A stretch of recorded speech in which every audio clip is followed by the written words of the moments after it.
Planning a trip to Paris? Right now, you've probably got a million questions running through your head. Where to stay? Can I get best French food? Is there vegetarian food? What should I see? How do I get around? Do I take the metro or the bus? How do I buy tickets? And how do I plan things out so I can hit the most places in just 3 days?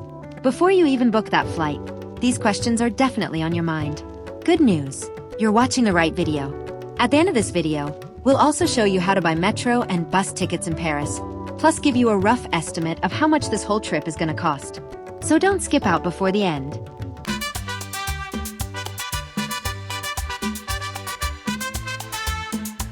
Welcome to our channel, Madurai Couple in USA, English. We want to share our travel experience with you guys. We went on a 3-day trip to Paris. The metro station and bus stop were both right next to the hotel too, like a 5-minute walk tops. We listed out everything worth seeing, then picked the must-see spots for a 3-day trip. We spent 2 days exploring the city itself, and on the 3rd day, we took a little day trip outside the city. Day 1, left the hotel at 7 a.m., grabbed coffee and breakfast along the way. 8:30 a.m., Sainte-Chapelle, open from 9 a.m. to 5 p.m. You need a ticket for this one. Book ahead of time. Takes about an hour to look around. We booked our entry ticket for 9 a.m. The site metro station is near Sainte-Chapelle. To get here from Gare du Nord, take line number 4. Sainte-Chapelle is a royal chapel in Paris. It was built in the 1240s by King Louis IX. Its walls are basically made up of 15 giant, 15-meter tall stained glass windows. 10 a.m. The Conciergerie, right next to Sainte-Chapelle, opens from 9:30 a.m. to 6 p.m. and takes about an hour to see. The Conciergerie is famous for being a brutal prison during the French Revolution, but it originally served as the first royal palace for French kings. This is where the public clock was kept since 1371. Horrible torture sites were set up. Here, comfortable prison cells were set up for well-to-do prisoners. They were able to pay according to their financial means and get them. But the poor prisoners were not provided with even the basic facilities to sleep, not even a blanket or a bed. It housed a haphazard prison system where poor prisoners slept on straw.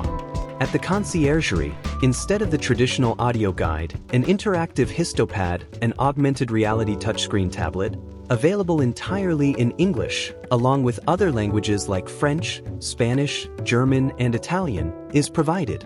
It also lets you superimpose 3-dimensional, 3D, reconstructions of what it looked like in its brutal days as a revolutionary prison.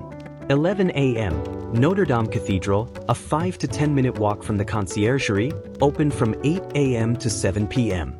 We spent 2 hours here, and get this, it's free. Notre-Dame is a Catholic cathedral in Paris. Built between 1163 and 1345, it's a masterpiece of French Gothic architecture famous for its flying buttresses and rose windows. After a fire in 2019, it reopened in late 2024. 12:30 p.m. Lunch at a restaurant near Notre Dame or the Louvre. 2 p.m. The Louvre Museum, open every day from 9 a.m. to 6 p.m., closed on Tuesdays. You need a ticket for this, book ahead. This museum is the largest art museum in the world and a historic landmark. Originally built as a fortress in the 12th century, it was converted into a public museum in 1793.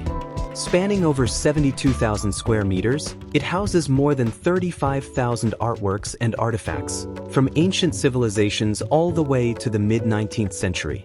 Do your homework before you go. Figure out which sections you want to see. Because it's so massive, it would take several days to see the whole collection. Most visitors use the museum's interactive maps to plan their routes ahead of time. Don't miss the Mona Lisa, Venus de Milo, Winged Victory of Samothrace, Napoleon's coronation, Liberty leading the people, and the French crown jewels. Watch some videos on YouTube beforehand so you're not wasting time wandering around. You can hit everything on the right route. We went in at 2 p.m. and spent 3 hours there. 6 p.m. Arc de Triomphe du Carrousel, Bassin Octogonal, Place de la Concorde, about a 16-minute walk from the Louvre. The Arc de Triomphe du Carrousel in Paris was built between 1806 and 1808 to celebrate Napoleon's military victories. 8 p.m. Arc de Triomphe, open 10 a.m. to 10:30 p.m. We spend an hour here. It's a 15-minute ride, line number 1, from the Arc de Triomphe du Carrousel. You need a ticket for this, book ahead of time. You can go anytime on your book date. Use the underground tunnel to get there. Do not try to cross that traffic circle on foot. I'm dead serious. One of Paris's most famous landmarks is the Arc de Triomphe. Commissioned by Napoleon I in 1806, it honors those who fought and died for France during the Revolutionary and Napoleonic Wars. Visitors can climb 284 spiral steps to reach the top level. From up there, you get a sweeping view of the 12 grand avenues branching out in different directions from the arch, plus clear views of the Eiffel Tower and the Louvre.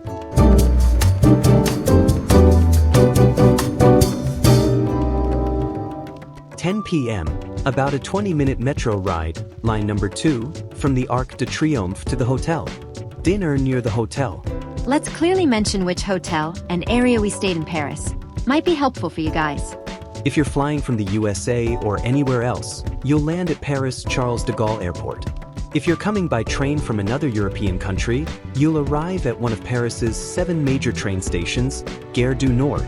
The area around Gare du Nord is known as the Saint-Denis or 10th arrondissement area, and that's where we stayed. You'll find hotels here for every budget.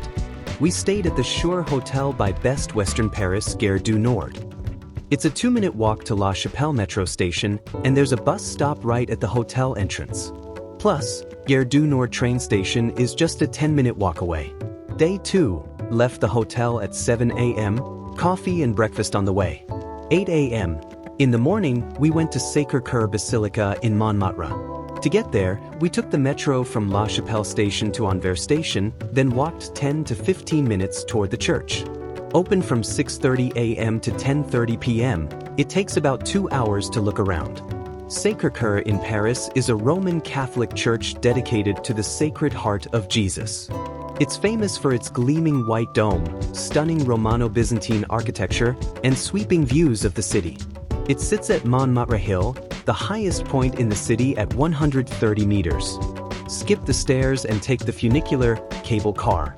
Up instead, you can use your Paris Visit Travel Pass for it. The dome is open daily from 10 a.m. to 5:30 p.m., last entry at 5 p.m. The ticket office is at the bottom of the stairs.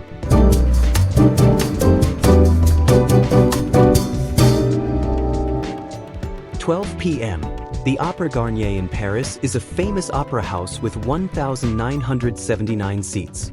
Designed by architect Charles Garnier on the orders of Napoleon III, the building opened in 1875.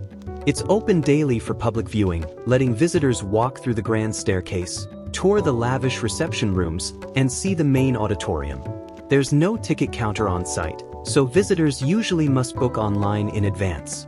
Opéra Garnier is open from 10 a.m. to 5 p.m. You need a ticket for this. Book ahead too. Takes about an hour to see.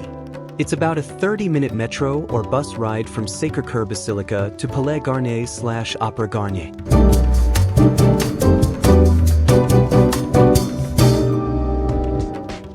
(2 p.m.) Lunch at a restaurant near Opéra Garnier. 3 p.m. The most important landmark in Paris is, of course, the Eiffel Tower.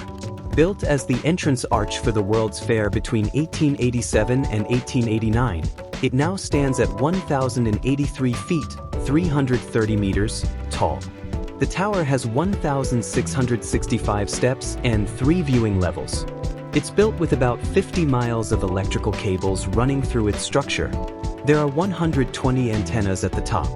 The tower is made up of 18,000 iron pieces held together by over 2.5 million rivets. Eiffel Tower. First take the metro to Place du Trocadero, that's the best photo spot, then walk toward the tower. It's about a 20-minute ride from Havre-Camartin metro station to Trocadero station, then about a 20-minute walk to the tower. Seeing the Eiffel Tower takes about 3 hours total. You need a ticket for this too. Book ahead. Eiffel Tower tickets sell out fast, and bookings are open 60 days in advance. Our ticket slot was booked for 4 p.m.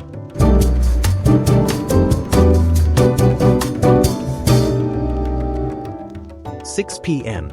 Seine River boat cruise, about a 6-minute walk from the Eiffel Tower, roughly an hour-long round trip. Boats leave every 30 minutes from 10 a.m. to 10:30 p.m. You need a ticket for this, book ahead of time too. You can go anytime on your book date. A boat ride on the Seine River gives you stunning views of Paris's famous landmarks like the Eiffel Tower, the Louvre, and Notre-Dame. Regular sightseeing cruises last about an hour, while lunch and dinner cruises run 2 to 3 hours and let you fully enjoy French cuisine along the way.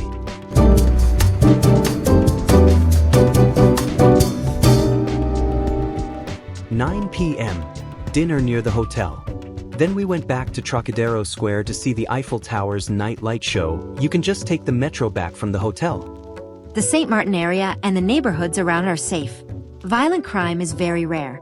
The main thing to watch out for is pickpockets, especially at transit hubs and on the metro. Just be a little more careful in certain areas at night. Day 3, we went to see the Palace of Versailles, Château de Versailles. About 25 kilometers from the hotel, roughly a 30-minute car drive. If you're taking public transport, it takes about an hour and a half to 2 hours. There's a train station called Château de Versailles right near the palace, just a 10-minute walk from there. The Palace of Versailles is a world-famous UNESCO World Heritage Site and a monument to the French monarchy. Originally a modest hunting lodge under King Louis XIII, it was transformed by the son King Louis XIV into a massive, extravagant complex for running the royal court and centralizing government power. Located about 12 miles southwest of Paris, it features an enormous 800-hectare garden and draws over 8 million visitors every year. You need a ticket to visit Versailles. Book ahead. Takes about 3 to 4 hours to look around. Trust us, you gotta see both the palace and the gardens. In the evening, you can visit the Musée d'Orsay. The Orsay Museum is world famous for holding one of the largest collections of masterpiece artwork in the world. All these works are beautifully displayed inside a repurposed Beaux-Arts train station. We headed back to our Paris hotel that night. How do you buy 3-day metro train tickets? For a 3-day metro trip, most tourists get the Paris Visit Travel Pass, which gives you unlimited rides. The 3-day travel pass costs €63.80. It covers the whole network, metro, RER, bus, tram, with unlimited travel across zones 1 through 5. It even covers longer trips like the airports, CDG, Orly, Disneyland Paris, and Versailles. You can buy it at any RATP Travel Pass counter or at any metro or RER station ticket machine. We got the 3-day pass, and trust us, it was super useful. Here's a cost estimate for this trip, for 2 people. 3-day Paris Visit Travel Pass for 2, €95 hotel stay, from €100 to €150 for a night. 4 nights total, €400 to €600.00 meals, about 20 to €25 per person per meal. 3 meals a day for 2 people, total, €500 for 2. About €200 for drinks. Sainte-Chapelle and Conciergerie, for 2, €50 Louvre Museum entry ticket, for 2, 1 all-access ticket €60 Arc de Triomphe, for 2, €32 Opéra Garnier, for 2, €70 Eiffel Tower entry tickets, for 2, €75 Seine River boat ride, Bateaux Mouches, for 2, €40 gifts and miscellaneous expenses. €750 flights from the USA to Paris cost around €900 to €1,000 per person. For 2, €2,000 total cost for 2 people, about €4,000. To see Paris, it'll cost around $4,500 to $5,000 for 2 people. The next morning, we got ready for our return flight. Hope you guys enjoyed this video and found the info useful. We've got a separate video for each location. Just search Madurai Couple in USA, English on our channel. If you like this video, drop a comment and subscribe to our channel, Madurai Couple in USA, English. Thanks and see you in the next video.